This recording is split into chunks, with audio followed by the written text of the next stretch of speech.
Ice cream বরফ কিভাবে বানানো হয় এবং এটা একটু আমাদের জানাতেন।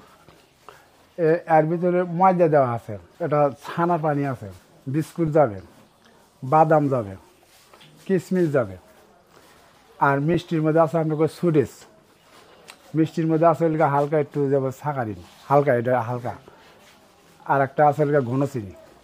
এই কয়টাই একখানে সব কিছু তৈরি করে ওই ফার্মার ভিতরে চলে যাবে। ওই ফার্মাটা ওই হাউজের ডেলিভারি, ওই হাউজের থেকে মনে হয় যে আর এমনি নরমাল এমনি নরমাল বরফ মানে পানি দিয়ে যেটা বানায় শুধু চিনি ছাড়া নরমাল বরফ যেটা মাছে দেয় যে সেটা খালি নিবড়ে পানি, শুধু পানি, শুধু পানি, খালি টিউবওয়েলের পানি ওই হাউজে ইয়ের মধ্যে নেমে দিব, ওটা খালি শুধু হাউজে খালি ওটা পানি হবে।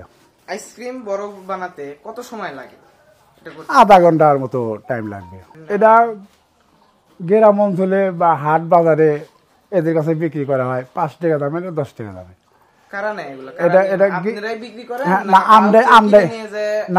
আমরাই তৈরি করি, আমরাই বিক্রি করি। যার যা জিনিস পাই না সে সেই আবার ঘরে বাইরে যা বিক্রি করবো গ্রাম অঞ্চলে। 5 টাকা 10 টাকা, দুইটাই 5 টাকা 10 টাকা পার্থক্য আছে। যেটা 10 টাকা যাবে ওর মধ্যে মাল মেডিসিন বেশি যাবে, ওটার মধ্যে হয়তো কিশমিশ যাবে বেশি, বাদাম যাবে, এগুলো জিনিস বেশি যাবে।